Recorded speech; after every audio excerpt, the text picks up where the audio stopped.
옛날 옛적 조선 숙종 임금 시절 평안도 변두리의 작은 고을에는 3년째 흉년이 이어지고 있었습니다.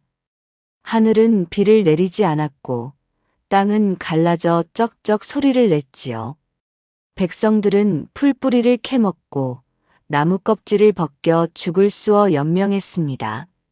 곡식은 금덩이보다 귀했고 땅은 천덕꾸러기 취급을 받았습니다. 아무리 넓은 땅이라도 곡식이 자라지 않으면 무슨 소용이 있겠습니까? 마을 사람들은 하나둘 고을을 떠나기 시작했습니다. 남은 이들은 서로의 얼굴을 보며 한숨만 내쉬었지요. 이런 흉년의 그림자 아래 한 여인의 운명이 뒤바뀌려 하고 있었습니다. 그 여인은 아직 그 사실을 알지 못했습니다. 다만 하루하루를 버티는 것만으로도 벅찬 나날을 보내고 있었지요. 마을 어귀에는 아무도 거들떠보지 않는 땅이 하나 있었습니다. 사람들은 그곳을 지나칠 때마다 코를 막고 얼른 발걸음을 재촉했습니다. 악취가 진동하는 그곳에는 인분과 짐승의 배설물이 쌓여 있었기 때문입니다. 누구 하나 그 땅을 사겠다는 이가 없었고 땅 주인마저 세금이 아까워 내버려 두고 있었습니다. 흉년은 깊어만 갔고 백성들의 시름도 함께 깊어져 갔습니다. 마을 한쪽에는 쫓겨난 여인이 하나 있었습니다. 이름은 연하라 했습니다. 원래 그녀는 몰락한 양반가의 며느리였습니다. 시집 온 지 3년이 지나도록 아이를 낳지 못하자 시댁에서는 연하를 내쫓았지요. 자식도 못 낳는 여편네가 무슨 소용이냐. 시아버지의 호통 소리가 아직도 귓가에 맴돌았습니다. 연하는 성정이 묵묵하고 인내 깊은 여인이었습니다. 말수가 적었고 눈매에는 늘 그늘이 깃들어 있었지요. 시댁에서 온갖 구박을 받으면서도 한마디 대꾸하지 않았습니다. 다만 묵묵히 집안일을 하고 시부모를 모셨을 뿐입니다. 하지만 아이를 낳지 못한다는 것은 조선의 여인에게 씻을 수 없는 죄였습니다. 시아버지는 아들에게 첩을 들였고 그 첩은 곧 아이를 가졌습니다. 연하의 자리는 점점 좁아졌습니다. 급기야 시아버지는 연하를 내쫓기로 결심했지요. 내일 아침 해 뜨기 전에 이 집을 나가거라. 연하는 아무 말 없이 고개를 숙였습니다. 그녀가 가져갈 수 있는 것은 낡은 치마 한 벌과 은전 몇 잎뿐이었습니다. 그렇게 연하는 3년을 살던 집에서 쫓겨났습니다. 하지만 연하에게는 한 가지 비밀이 있었습니다. 그녀에게는 6살 난 아들이 있었던 것입니다. 아이의 이름은 도윤이라 했습니다. 연하가 시집 온 지 1년 만에 낳은 아이였지요. 그런데 시댁에서는 이 아이를 서자라 우겼습니다. 이 아이는 우리 집안의 피가 아니다. 시아버지는 아이를 보자마자 그렇게 외쳤습니다. 이유는 간단했습니다. 아이의 이마에 붉은 점이 있었기 때문입니다. 우리 집안에는 이런 점이 나는 법이 없다. 시아버지는 연하가 부정한 짓을 했다고 몰아붙였습니다. 하지만 연하는 결백했습니다. 아이는 분명 남편의 씨였지요. 그러나 아무도 연하의 말을 믿지 않았습니다. 시댁에서는 아이를 거두지 않겠다고 선언했습니다. 그 아이를 데리고 나가거라. 우리 집안의 족보에는 올릴 수 없다. 연하는 아이를 꼭 껴안았습니다. 도윤은 어미의 품에서 잠들어 있었습니다. 그렇게 모자는 초가 하나 없이 떠돌 신세가 되었습니다. 갈 곳도 없고 의지할 곳도 없었지요. 연하는 아이를 등에 업고 마을을 헤매기 시작했습니다. 마을 어귀에는 사람의 발길이 끊긴 땅이 하나 있었습니다. 그곳은 오래전부터 버려진 땅이었습니다. 마을 사람들이 그곳에 인분을 버리고 짐승들도 그곳에 배설물을 쌓았지요. 시간이 흐르면서 그곳은 악취로 진동하는 땅이 되었습니다. 사람들은 그곳을 똥밭이라 불렀습니다. 낮에도 그곳을 지나는 이가 드물었는데 밤이 되면 아예 발을 들이지 않았습니다. 거기는 밤이면 귀신이 나온다더라. 역병 때 사람을 묻었다는 소문도 있지. 마을 사람들은 수군거렸습니다. 실제로 밤이면 그곳에서 이상한 소리가 들린다는 이도 있었습니다. 땅 주인은 세금을 내기 싫어 그 땅을 팔려고 했습니다. 하지만 아무도 사려는 이가 없었지요. 돈을 준다 해도 안 가져가겠소. 땅 주인은 한숨만 내쉬었습니다. 그렇게 똥밭은 해가 갈수록 더욱 흉측해져 갔습니다. 풀 한 폭이 제대로 자라지 않는 땅이었습니다. 마을에서 가장 천한 땅, 그것이 바로 똥밭이었습니다. 그런데 이 땅이 한 여인의 운명을 바꾸게 될 줄 누가 알았겠습니까? 연하는 며칠째 마을을 떠돌고 있었습니다. 아이를 업고 이 집 저 집 문전을 기웃거렸지만 아무도 모자를 받아주지 않았습니다. 흉년에 자기 식구 먹이기도 벅찬 판이었으니까요. 연하가 가진 것은 쪽지 문서와 은전 몇 잎뿐이었습니다. 쪽지 문서는 친정 어머니가 남긴 것으로 작은 밭 한 떼기의 권리였지요. 하지만 그 밭도 이미 팔아버린 지 오래였습니다. 은전은 시집 올 때 가져온 것인데 겨우 딴 양이 남아 있었습니다. 연하는 등에 업힌 아이를 내려다보았습니다. 도유는 며칠째 제대로 먹지 못해 얼굴이 창백했습니다. 이 아이만큼은 살려야 한다. 연하는 이를 악물었습니다. 그때 마을 어귀의 똥밭이 눈에 들어왔습니다. 악취가 진동했지만 연하는 그곳으로 걸어갔습니다. 땅 주인을 찾아가 물었습니다. 이 땅을 팔 생각이 있습니까? 땅 주인은 눈이 휘둥그레졌습니다. 무슨 소리요? 그 똥밭을 사겠다고. 연하는 고개를 끄덕였습니다. 제가 가진 전부를 드리겠습니다.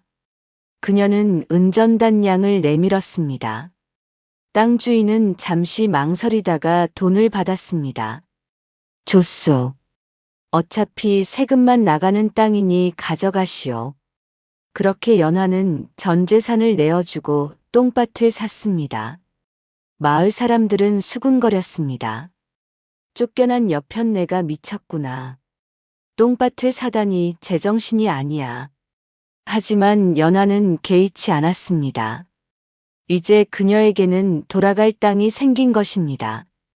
연하는 똥밭 가장자리에 허물어진 움막을 발견했습니다.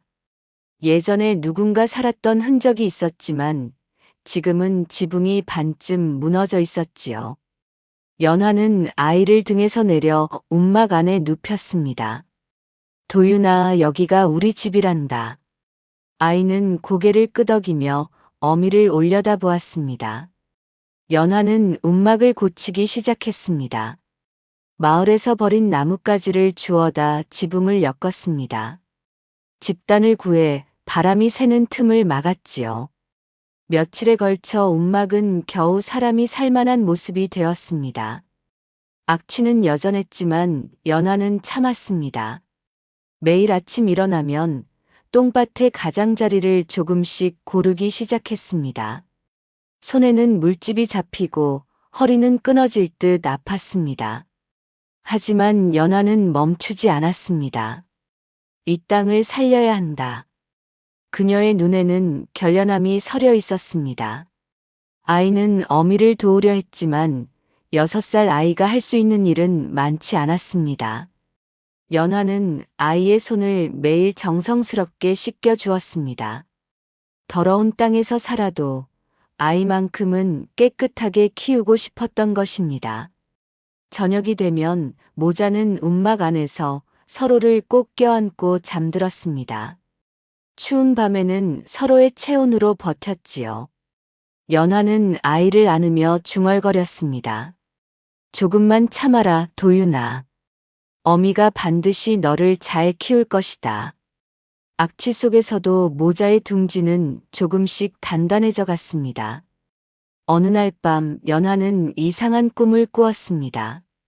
꿈속에서 백발의 노인이 나타났습니다. 노인은 허연 수염을 기르고 있었고 눈빛은 깊고 맑았습니다. 이 땅은 썩었으되 썩어야 새가 난다. 노인은 그렇게 말하며 똥밭을 가리켰습니다. 버려진 것이 가장 귀한 법이니 그대는 이 땅을 잘 지키시오. 연하가 무슨 뜻이냐고 물려하자 노인은 사라져 버렸습니다. 연하는 꿈에서 깨어났습니다. 꿈은 유난히 또렷했습니다. 마치 진짜 노인을 만난 것처럼 생생했지요. 연하는 움막 밖으로 나가 똥밭을 바라보았습니다. 달빛 아래 똥밭은 여전히 악취를 풍기고 있었습니다. 썩어야 새가 난다니 무슨 뜻일까? 연하는 고개를 갸웃거렸습니다. 하지만 이상하게도 마음 한편이 따뜻해졌습니다. 꿈속 노인의 말이 자꾸만 되새겨졌습니다. 연하는 다시 움막으로 돌아가 아이 곁에 누웠습니다. 그리고 다짐했습니다. 이 땅을 끝까지 지키리라. 그날 밤 연하는 처음으로 편안한 잠에 빠져들었습니다. 며칠 후 아이 도윤이 갑자기 열을 내기 시작했습니다. 이마가 뜨겁게 달아올랐고 온몸이 부들부들 떨렸습니다. 도윤아, 도윤아. 연하는 아이를 꼭 껴안으며 불렀습니다. 하지만 아이는 제대로 대답도 하지 못했습니다. 연하는 급히 마을로 달려갔습니다. 의원을 불러야 했지만 손에 쥔 돈이 한 푼도 없었습니다. 제발 우리 아이 좀 살려주십시오. 연하는 의원 앞에서 무릎을 꿇었습니다. 하지만 의원은 고개를 저었습니다. 약값도 없이 어찌 아이를 고치겠소? 연하는 절망했습니다. 움막으로 돌아와 아이를 안고 흐느꼈습니다. 그때 문득 꿈속 노인의 말이 떠올랐습니다. 썩어야 새가 난다. 연하는 똥밭을 둘러보았습니다. 악취나는 땅 곳곳에 이름 모를 풀들이 자라고 있었습니다. 연하는 그중 잎이 두툼하고 초록빛이 짙은 풀을 뜯었습니다. 물에 깨끗이 씻어 솥에 넣고 달였습니다. 한참을 끓이자 진한 향이 퍼졌습니다. 연하는 식힌 물을 아이에게 조금씩 먹였습니다. 도윤아, 이것만 마시면 나을 거야. 아이는 힘겹게 물을 삼켰습니다. 밤새도록 연하는 아이 곁을 지켰습니다. 새벽이 되자 기이한 일이 벌어졌습니다. 아이의 열이 내리기 시작한 것입니다. 어미. 도윤이 작은 목소리로 불렀습니다. 연하는 아이를 꼭 껴안고 눈물을 흘렸습니다. 다행이다, 다행이야. 그날 이후 연하는 똥밭을 다른 눈으로 보기 시작했습니다. 며칠 후 마을 노파 하나가 연하를 찾아왔습니다. 노파는 도윤의 병이 나았다는 소문을 듣고 온 것이었습니다. 그 아이가 어찌 나았다는 게요? 연하는 똥밭에서 자란 풀을 다려 먹였다고 대답했습니다. 노파의 얼굴이 굳어졌습니다. 그 땅에서 자란 풀이라니. 아이가 무사해서 참 다행이구먼. 연하는 무슨 뜻이냐고 물었습니다. 노파는 한숨을 쉬며 말했습니다. 그 땅은 예전에 역병 때 사람을 묻던 자리여. 연하의 가슴이 철렁 내려앉았습니다. 사람을 묻었다고요? 노파는 고개를 끄덕였습니다. 50년도 더 된 일이지. 큰 역병이 돌아 수많은 사람이 죽었을 때 말이야. 시체를 묻을 곳이 없어 그곳에 파묻었다네. 그래서 사람들이 그 땅을 피하는 거란다. 연하는 온몸에 소름이 돋았습니다. 하지만 노파는 이어서 말했습니다. 하지만 말이지, 사람의 몸이 썩으면 그게 땅을 기름지게 한다는 말도 있어. 저주가 아니라 축복일 수도 있다는 게지. 그래서 그 풀이 아이를 살렸을지도 모르지. 연하는 노파의 말을 곱씹었습니다. 사람을 묻은 땅이라니 처음에는 무서웠습니다. 하지만 그 땅이 아이를 살렸다는 사실도 부인할 수 없었습니다. 노파는 돌아가며 말했습니다. 그 땅은 저주받은 게 아니라 기름진 땅이 될 운명이었을지도 모른다네. 연하는 똥밭을 다시 바라보았습니다. 버려진 땅, 죽음이 묻힌 땅이 이제는 생명을 살리는 땅이 된 것입니다. 연하는 똥밭에 채소를 심기 시작했습니다. 마을 사람들에게 얻은 씨앗 몇 알을 정성껏 땅에 묻었습니다. 무, 배추, 상추 같은 것들이었지요. 처음에는 반신반의했습니다. 이런 땅에서 과연 무엇이 자랄 수 있을까 하고 말입니다. 하지만 며칠이 지나자 놀라운 일이 벌어졌습니다. 씨앗에서 싹이 돋아나기 시작한 것입니다. 그것도 보통 채소밭보다 훨씬 빠르게 자랐습니다. 무는 잎이 두껍고 윤기가 흘렀습니다. 배추는 속이 꽉 차고 단단했습니다. 상추는 잎이 커다랗고 부드러웠지요. 연하는 믿을 수 없다는 표정으로 채소들을 바라보았습니다. 정말 이 땅이 기름진 땅이었구나. 도윤도 신기하다는 듯 채소밭을 돌아다녔습니다. 어미, 이거 정말 커요. 아이의 얼굴에도 생기가 돌았습니다. 연하는 자란 채소 몇 포기를 뜯어 장에 내다 팔았습니다. 사람들은 처음에는 똥밭에서 자란 채소라며 거부했습니다. 하지만 채소의 싱싱함을 보고는 마음이 바뀌었지요. 이거 참 싱싱하구먼. 맛도 좋고 말이야. 연하는 조금씩 돈을 벌기 시작했습니다. 아이에게 밥을 먹일 수 있게 되었고 옷도 한 벌 마련할 수 있었습니다. 연하의 얼굴에도 오랜만에 생기가 돌았습니다. 우리도 이제 살 수 있겠구나, 도윤아. 아이는 어미의 손을 꼭 잡으며 웃었습니다. 똥밭은 이제 더 이상 저주받은 땅이 아니었습니다. 모자에게 희망을 주는 땅으로 변하고 있었습니다. 연하의 땅에서 채소가 잘 자란다는 소문이 마을에 퍼졌습니다. 사람들은 신기해하며 수군거렸습니다. 똥밭에서 저런 채소가 자라다니. 필시 그 땅이 기름진 모양이야. 이 소문은 결국 연하의 전남편 집안에까지 흘러들었습니다. 첩은 시아버지에게 말했습니다. 마마님, 연하가 산 땅에서 채소가 잘 자란다 하옵니다. 시아버지는 귀가 번쩍 뜨였습니다. 뭐라?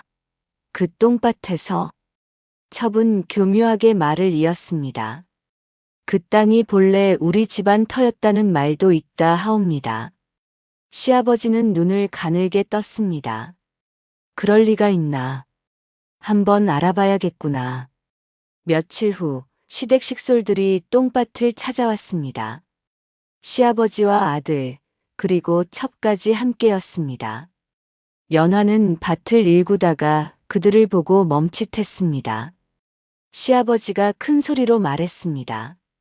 여보게 연하. 이 땅이 본래 우리 집안 것이었네. 연하는 고개를 저었습니다. 아니옵니다. 제가 정당하게 산 땅입니다. 시아버지는 코웃음을 쳤습니다. 정당하게. 이 땅은 50년 전 우리 조상님께서 소유하셨던 터야. 나중에 세금을 내지 못해 다른 사람 손에 넘어갔지만 말이야. 첩이 끼어들었습니다. 그러니 당연히 우리가 되찾아야 하지 않겠습니까? 연하의 전남편은 아무 말도 하지 않고 고개만 숙이고 있었습니다. 연하는 두 손을 꼭 쥐었습니다. 이 땅은 제 전 재산을 주고 산 것입니다. 절대 내어드릴 수 없습니다. 시아버지는 눈을 부라렸습니다. 감히 인연이 집안 어른에게 대들다니. 욕심에 눈이 번들거리고 있었습니다. 그들은 이 땅을 빼앗을 속셈이었습니다. 그날 밤 연하는 잠을 이루지 못했습니다. 시댁 사람들의 얼굴이 자꾸만 떠올랐습니다. 그러다 문득 오래된 기억이 떠올랐습니다. 도윤이 태어나기 바로 전날 밤이었습니다. 연하는 화장실에 가려다 시아버지의 방 앞을 지나게 되었습니다. 방문 틈 사이로 불빛이 새어 나왔습니다. 시아버지와 누군가의 목소리가 들렸습니다. 이 문서를 이것과 바꿔치기 하면 되겠지? 그럼 그 땅은 우리가 세금을 내지 않아도 되는 게지요? 그렇지. 똥밭은 남에게 떠넘기고 명당터는 우리가 가지는 거야. 연하는 그때 무슨 뜻인지 몰랐습니다. 임신한 몸이라 정신도 혼미했고 그저 화장실에 가는 것만 급했지요. 하지만 지금 생각해보니 그 대화가 의미심장했습니다. 똥밭과 명당터라니. 연하는 벌떡 일어나 문서를 꺼냈습니다. 땅 주인에게서 받은 매매 문서를 자세히 들여다보았습니다. 문서에는 땅의 위치가 적혀 있었습니다. 마을 서쪽 끝, 큰 바위 아래. 연하는 기억을 더듬었습니다. 시댁에 있을 때 시아버지가 자랑스럽게 말했던 것이 떠올랐습니다. 우리 집안 조상묘는 명당에 있어. 마을 서쪽 끝, 큰 바위 근처지. 연하의 가슴이 뛰기 시작했습니다. 그럼 이 땅이 그 명당 근처란 말인가? 시아버지가 문서를 바꿔치기 했다는 것은 무엇을 의미하는 걸까요? 연하는 밤새 고민했습니다. 그리고 깨달았습니다. 똥밭은 원래 집안의 명당 아래 버려진 땅이었던 것입니다. 시아버지는 세금을 피하려고 문서를 조작한 것이었지요. 이제야 모든 것이 이해가 되는구나. 연하는 문서를 꼭 껴안았습니다. 이 문서가 자신을 지켜줄 유일한 증거였습니다. 다음 날 시댁 사람들이 다시 찾아왔습니다. 이번에는 마을 이장까지 데리고 왔습니다. 이장, 이 땅이 본래 우리 집안 것이라오. 시아버지는 목에 힘을 주며 말했습니다. 이장은 난처한 표정을 지었습니다. 하지만 이 여인이 정당하게 매매한 것으로 아는데요. 첩이 나서서 말했습니다. 이 여인은 우리 집안에서 쫓겨난 몸입니다. 아이까지 제 마음대로 데리고 나간 주제에 우리 땅까지 빼앗으려 하다니요. 연하는 더 이상 참을 수 없었습니다. 그녀는 도윤의 손을 꼭 잡고 앞으로 나섰습니다. 아니옵니다. 이 아이는 제 아들입니다. 저는 정당하게 이 땅을 샀고 이 아이를 키우고 있습니다. 시아버지가 비웃었습니다. 그 서자 같은 놈을 아들이라 우기는구나. 연하는 두 손을 꼭 쥐었습니다. 이대로 있다가는 모든 것을 잃을 것만 같았습니다. 땅도 아이도 모두 빼앗길 것입니다. 연하는 결심했습니다. 더 이상 숨지 않기로 한 것입니다. 저는 관하로 가겠습니다. 연하는 또렷하게 말했습니다. 이 문서가 정당한지, 이 아이가 누구의 자식인지 밝히겠습니다. 시아버지의 얼굴이 굳어졌습니다. 뭐라. 연하는 아이를 등에 업었습니다. 그리고 문서를 품에 꼭 안았습니다. 제가 가진 것은 이 문서와 이 아이뿐입니다. 하지만 저는 물러서지 않겠습니다. 이장이 말했습니다. 그럼 관아에 가서 판결을 받는 게 좋겠소. 연하는 고개를 끄덕였습니다. 아이를 등에 업은 채 연하는 관아를 향해 걸어갔습니다. 사람들이 수군거리며 그 뒤를 따랐습니다. 연하의 등은 곧게 펴져 있었습니다. 이제 더 이상 도망치지 않을 것입니다. 관아에 도착한 연하는 사또 앞에 무릎을 꿇었습니다. 아이는 어미의 곁에 조용히 앉아 있었습니다. 시아버지와 첩, 그리고 전 남편도 관아 안으로 들어왔습니다. 사또가 물었습니다. 무슨 일로 관아를 찾았느냐? 연하는 문서를 꺼내 보였습니다. 소녀가 전 재산을 주고 산 땅을 저들이 빼앗으려 하옵니다. 시아버지가 목소리를 높였습니다. 사또나리, 그 땅은 본래 우리 집안 것이옵니다. 사또는 두 문서를 모두 살펴보았습니다. 연하의 매매 문서와 시댁에서 가져온 옛 문서였습니다. 사또는 고개를 갸웃거렸습니다. 이상하구나. 이 두 문서의 땅 위치가 묘하게 다르구나. 관아의 서기가 나서서 말했습니다. 사또나리, 제가 옛 장부를 확인해 보겠습니다. 서기는 관아에 보관된 토지 대장을 가져왔습니다. 한참을 뒤적이던 서기의 얼굴이 굳어졌습니다. 사또나리, 이것을 보십시오. 서기가 가리킨 기록에는 놀라운 사실이 적혀 있었습니다. 똥밭 아래에는 오래전 묻힌 비석이 있다는 것이었습니다. 그리고 그 비석은 이 집안 조상의 묘를 표시하는 것이라 했습니다. 이 땅은 명당의 혈맥이 이어지는 곳이옵니다. 서기가 설명했습니다. 50년 전 역병 때 사람들을 급히 묻으면서 그 위를 덮어버렸지요. 하지만 땅속 깊은 곳에는 조상의 묘가 여전히 있는 것입니다. 사또가 시아버지를 날카롭게 쳐다보았습니다. 그대는 이 사실을 알고 있었느냐? 시아버지는 식은땀을 흘리며 고개를 숙였습니다. 그것은 연하가 말했습니다. 제가 시댁에 있을 때 우연히 들었습니다. 시아버님께서 문서를 바꿔치기 하셨다는 것을요. 명당 터는 자신들이 가지고 세금 나가는 똥밭은 남에게 떠넘기신 것입니다.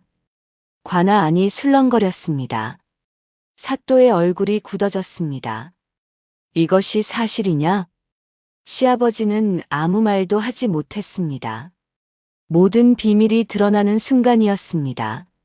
시아버지는 당황하며 변명을 늘어놓았습니다. 사또나리, 그것은 오해이옵니다.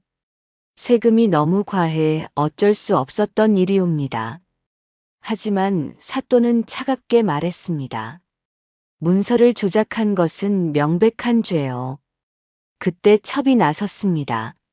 사또나리, 그보다 중요한 것이 있습니다. 첩은 도윤을 가리키며 외쳤습니다. 저 아이는 우리 집안의 적자이옵니다. 이 여인이 제 마음대로 데리고 나갔으니 아이를 돌려받아야 하옵니다. 연하의 얼굴이 창백해졌습니다. 시아버지도 거들었습니다. 그렇소. 저 아이는 우리 손자요. 비록 서출이라 여겼으나 그래도 우리 집안의 피를 이은 아이요. 연하는 아이를 꼭 껴안았습니다. 아니옵니다. 당신들은 이 아이를 서자라 내쫓지 않았습니까? 이제 와서 손자라니 그게 무슨 말씀이옵니까? 사또가 손을 들어 조용히 시켰습니다.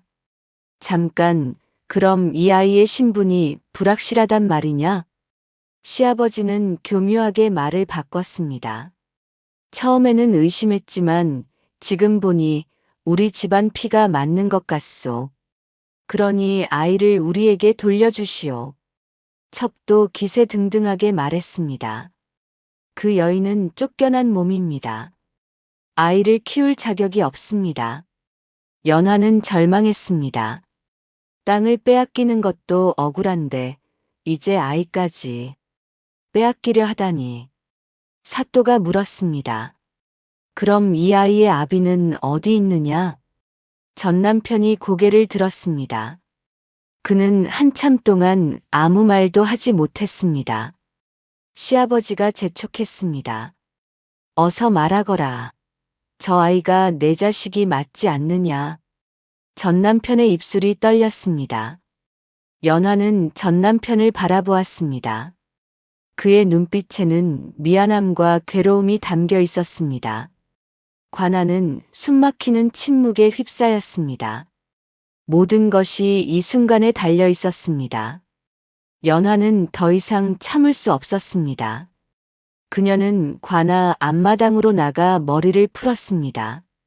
길게 늘어진 머리카락이 바람에 흩날렸습니다. 사또나리.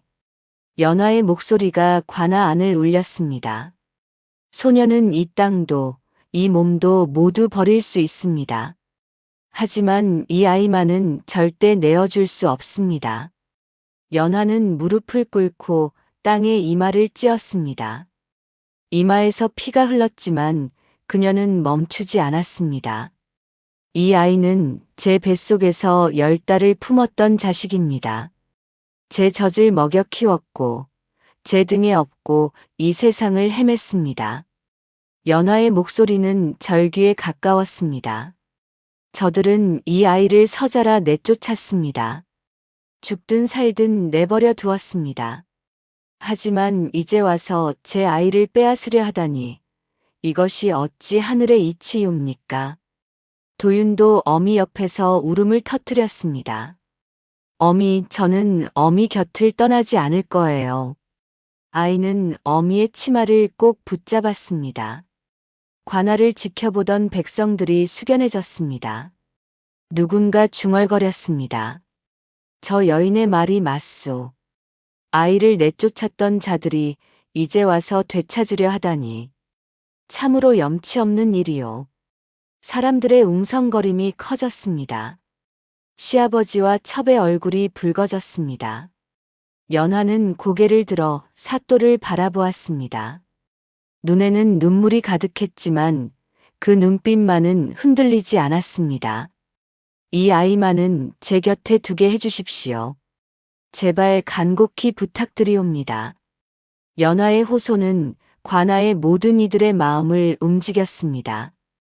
사또도 깊은 한숨을 내쉬었습니다. 백성들의 마음이 연하 쪽으로 기울고 있었습니다. 사또는 한참 동안 침묵했습니다. 관아 안의 모든 이들이 숨을 죽이고 기다렸습니다. 사또가 입을 열었습니다. 이 사건의 진실을 명확히 밝히겠노라. 사또는 먼저 토지 문서부터 판단했습니다. 땅에 관한 것부터 판결하겠다. 옛 장부를 보니 이 땅의 매매는 정당하다. 연하가 정식으로 돈을 주고 산 것이 명백하니 이 땅은 연하의 것이다.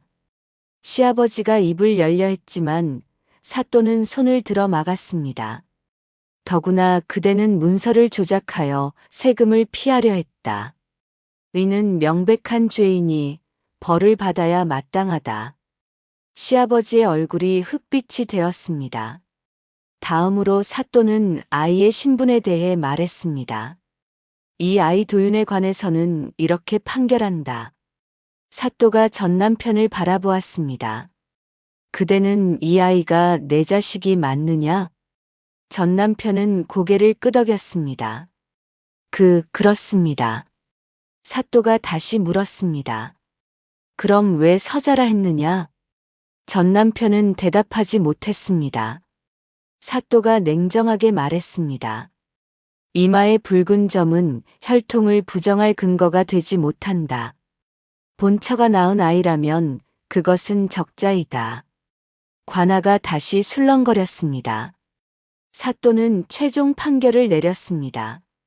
그러므로 도윤은 본처 연하의 적자로 인정한다. 아이는 어미인 연하가 키우도록 한다. 연하는 아이를 꼭 꺼안으며 눈물을 흘렸습니다. 감사합니다, 사또나리. 사또는 시아버지를 향해 말했습니다.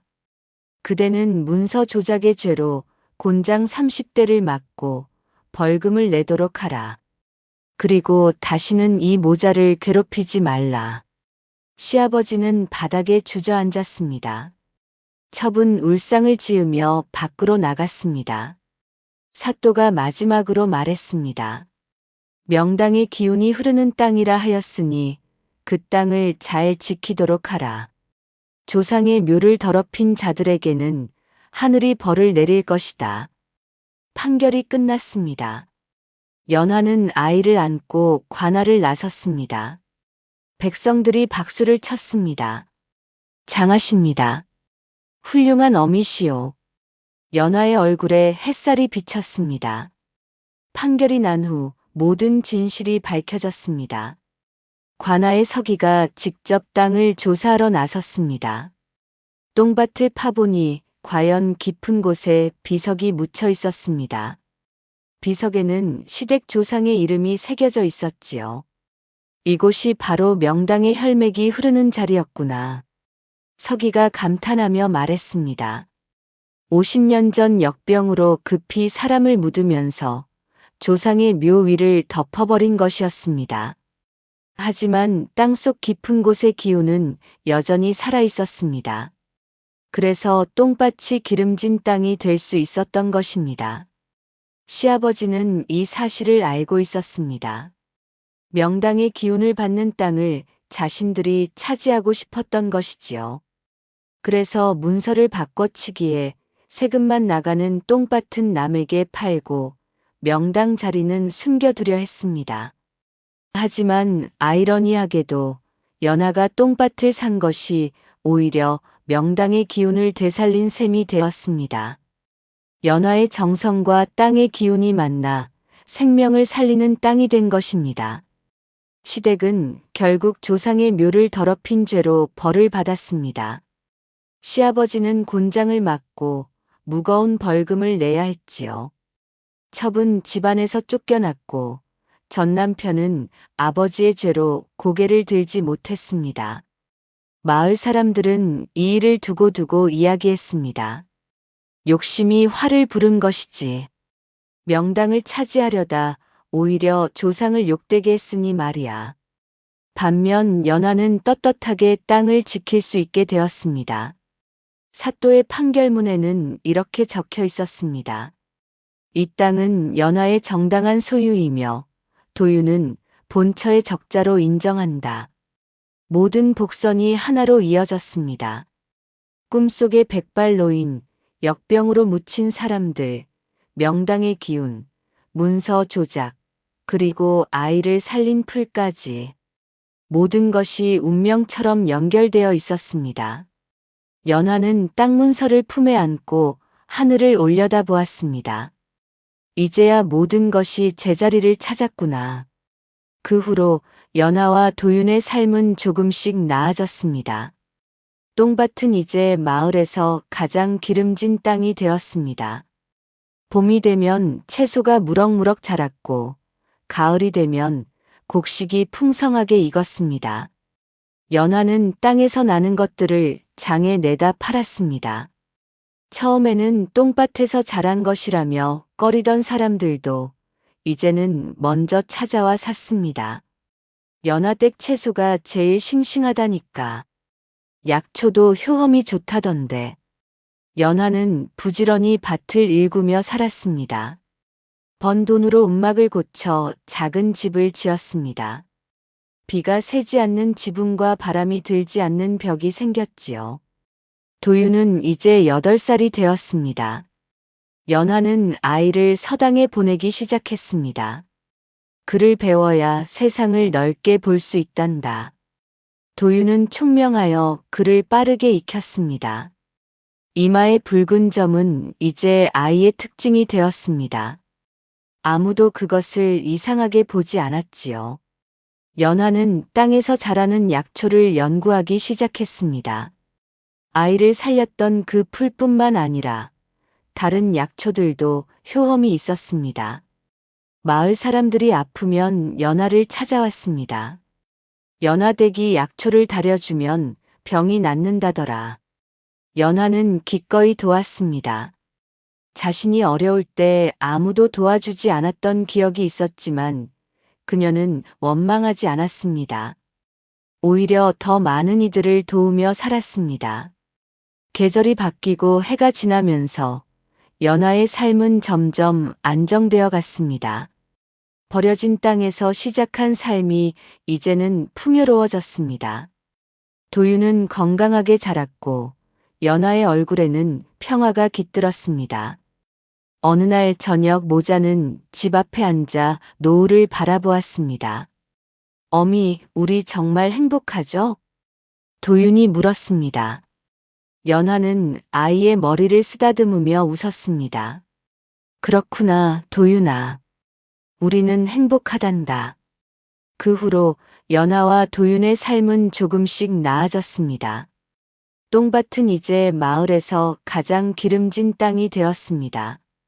봄이 되면 채소가 무럭무럭 자랐고, 가을이 되면 곡식이 풍성하게 익었습니다. 연하는 땅에서 나는 것들을 장에 내다 팔았습니다. 처음에는 똥밭에서 자란 것이라며 꺼리던 사람들도 이제는 먼저 찾아와 샀습니다. 연하댁 채소가 제일 싱싱하다니까. 약초도 효험이 좋다던데. 연하는 부지런히 밭을 일구며 살았습니다. 번 돈으로 움막을 고쳐 작은 집을 지었습니다. 비가 새지 않는 지붕과 바람이 들지 않는 벽이 생겼지요. 도윤은 이제 8살이 되었습니다. 연하는 아이를 서당에 보내기 시작했습니다. 글을 배워야 세상을 넓게 볼 수 있단다. 도윤은 총명하여 글을 빠르게 익혔습니다. 이마의 붉은 점은 이제 아이의 특징이 되었습니다. 아무도 그것을 이상하게 보지 않았지요. 연하는 땅에서 자라는 약초를 연구하기 시작했습니다. 아이를 살렸던 그 풀뿐만 아니라 다른 약초들도 효험이 있었습니다. 마을 사람들이 아프면 연하를 찾아왔습니다. 연하댁이 약초를 다려주면 병이 낫는다더라.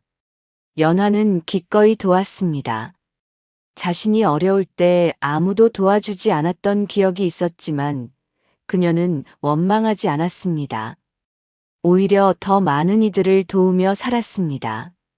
계절이 바뀌고 해가 지나면서 연하의 삶은 점점 안정되어 갔습니다. 버려진 땅에서 시작한 삶이 이제는 풍요로워졌습니다.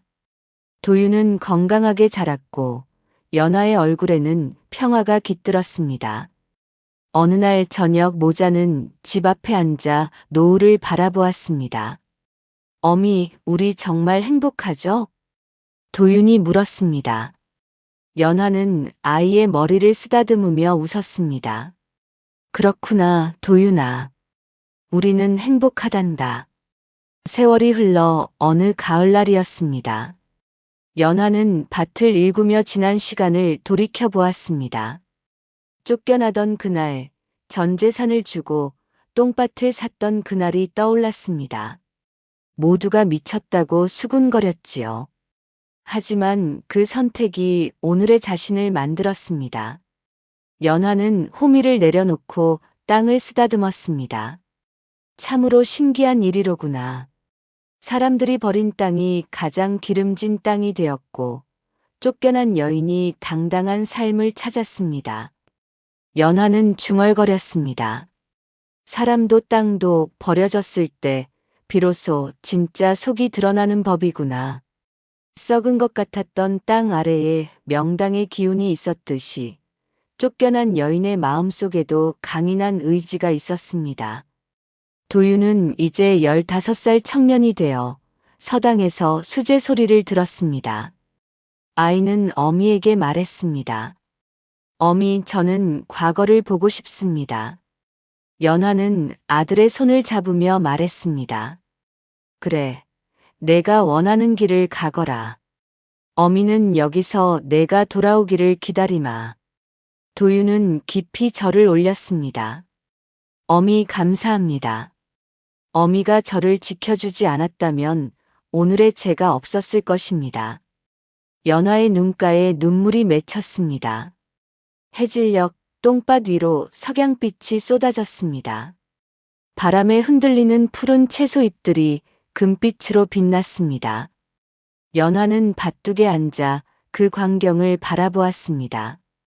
시댁에서 쫓겨날 때 아무것도 없었던 그녀였습니다. 하지만 포기하지 않고 버텼습니다. 천한 땅이라 여긴 곳에 씨를 뿌렸고 결국 열매를 맺었습니다. 하늘은 끝내버리지 않는구나. 연하는 하늘을 올려다보며 미소 지었습니다. 옛말에 이런 말이 있습니다.